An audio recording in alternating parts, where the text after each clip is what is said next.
pizza changed the way I understood my son's autism. Autism entered the vocabulary of our household 4 years ago when my son Liam got his official diagnosis on my 32nd birthday.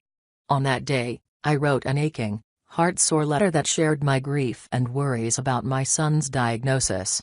My husband and I cried, argued, and worried about how we'd go on, but somehow a year passed.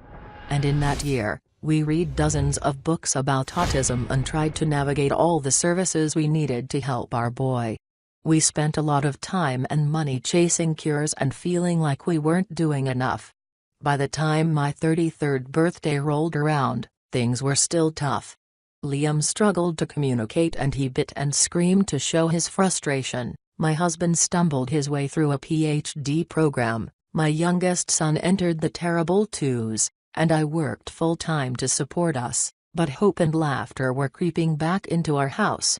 To celebrate how much could change in a year, my husband and I went to the Milwaukee Art Museum on my birthday/Liam's diagnosis day. I saved my ticket stub, and my friend made it into a pendant, which I still wear when I need a reminder of how much can change in a year. And so another year passed. And in that year, I began learning more about neurodiversity.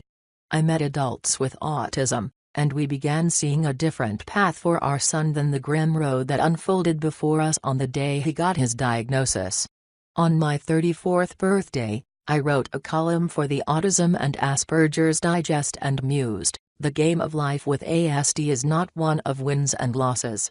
It's not one where the mom, dad, caregiver, or child who pays, sweats, and bleeds the most wins. It's not one where competition and comparison serve any useful purpose.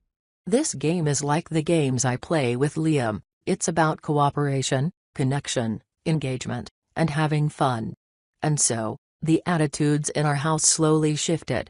We were working with Liam, not against his autism. And so another year passed. And in that year, we learned how to support Liam's interests. We tried and failed at many therapies, but a few stuck. Our lives fell into rhythms that felt normal, and on my 35th birthday, I was writing a novel and didn't want to write about autism. The diagnosis that had nearly broken us 3 years earlier wasn't such a big a deal. Liam was just Liam, and we loved him fiercely. So we had a small party and went to the park. Which brings us to this year. Last Sunday, I turned 36. That means it's been 4 years since Liam's diagnosis. I can't believe that much time has passed. Remember how long 4 years seemed in high school? And here's all I want to tell you about what happened on my birthday this year. Liam ate pizza. And it's a really, really big deal. But, what's so important about pizza? Pretty much everything. You see, 4 years ago we heard that a gluten and dairy-free diet would cure Liam's autism, and so we stopped feeding Liam pizza, his very favorite food.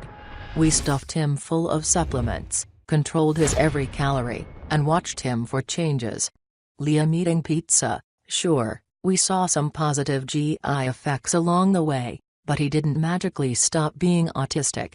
And so this year, we celebrated with pizza because we're in a different place than we were 4 years ago. So often a symbol of autism is a puzzle piece, a symbol that some autistic people and disability advocates disapprove of because it implies something is missing or incomplete. I used to have a puzzle piece bumper sticker on my car. But this year, I removed it because it no longer symbolizes autism for me. Now, 4 years after the diagnosis, a gooey piece of pineapple and ham pizza is the real symbol of autism acceptance in our household. These days, we're no longer looking to cure our son, rather, we're now embracing his difference and trying to help him succeed in ways that are best for him. We've stopped pushing to make him normal. For example, I've finally accepted the fact that sitting in a classroom desk all day is not a reality for him, and that's okay. Now, we're letting him be his loud, silly, smart, bouncy, cuddly, engaged, autistic self. We're teaching him in ways he can learn, we're listening to what his behavior and words can tell us, and we're more connected as a family.